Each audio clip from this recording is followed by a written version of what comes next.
So I grew up in a poverty-stricken area, right? You just didn't know that people didn't drink or use every day. Irish Catholic family where drinking was just a part of the lifestyle of how I grew up. So I didn't know that using and drinking was something that was out of the norm. Every person that I surrounded myself with was doing the exact same thing. So, it's funny when I talk to my children now that, have not seen me drink or use, they don't understand. They don't understand that type of lifestyle. And that is like the gift that this program has given me. And like when I started off, I had no desire to stop using because I didn't even think that it was an option. It didn't seem like anything plausible for me or anybody else that I knew. And I always maintained in that level of gray area. I'll just do these things, but I just won't do the hard stuff because I won't be an addict. I always identified as an addict. I never had to ask myself if I was. I always knew that if I stayed in that gray area and I didn't do anything that would take me to the next level, that my life would maintain in this gray area. And I took social acceptability as a huge part of that, right? Like getting the job, getting the car, getting the life, getting the house that I needed to get, the things that I wanted to get in life. I got to check the boxes so that people would not believe that I was as bad as I was.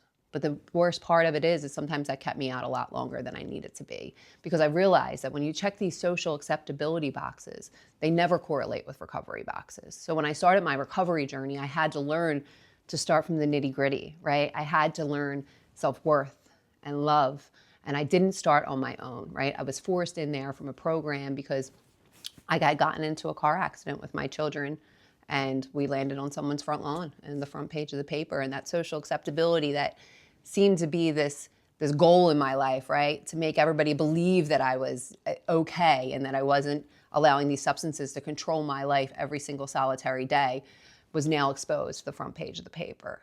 So I had to transition and I had to start from absolutely nothing. I lost my children, I lost my home, I lost my dignity, I lost my freedom, I ended up in jail. And like, that's the craziest thing about, recovery is like, they're the best places to be. When you have absolutely nothing, it is the best way to start because we don't grow when things are sunny and bright and beautiful.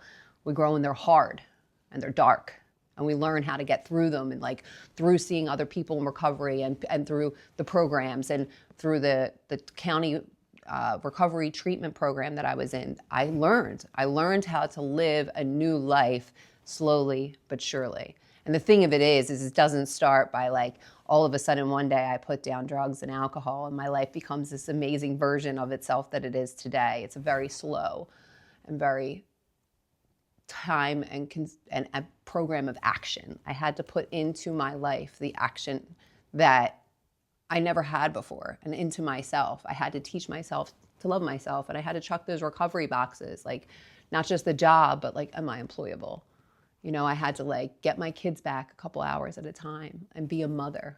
I had to stay out of relationships and I had to build a foundation and I had to start very slowly. And I heard this woman speak one time and it was the first beginning of my recovery journey and how I look at my recovery today and everything that I do in life, right? Like you don't start a habit or a hobby or anything and become really good in the beginning, right? You have to practice. And like she had explained that, when she came in, there was nothing. She had absolutely nothing when she had started off in the program.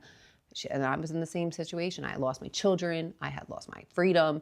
And she said she had one small thing. She said the chance of seeing her children again. And that was her grain of sand. She said, tomorrow, don't look for leaps and bounds. Look for one more grain of sand. And in 3 years, base, 7 years, a beach. And that is exactly how I look at my recovery. I look at my recovery and my life and my day and my growth as a human being, as a mother, as an employee, as a wife now, as a stepmother, as all of these beautiful things that I get to be. And I just do one grain of sand better than yesterday. I don't look for leaps and bounds. I don't try to rechange everything every single solitary day. I just try to do one grain of sand. And it is true. With 7 years of recovery, I was at a beach. My life was infinitely better, right? Beyond my wildest dreams. Anything that I could have conceived for myself as a part of my life was now attained. And I was just in all of it, right? And that's when I had to realize that my recovery had to pivot and I had to recover loudly so others don't die quietly, because how dare I get this recovery and how dare I get this way of change of life and thought and not share it with every single solitary person that I can. Whatever we're going through in life, there are other people that are going through it too. And it is my responsibility. It is my blessing. It is my gift to pick people up and show them that there's another way to live this life. And like, that is what recovery it is. It's not the recovery for myself. It's the recovery that I get to help another woman, another mother, another parent, and I get to break this cycle for my children. And that's what recovery looks like for me today.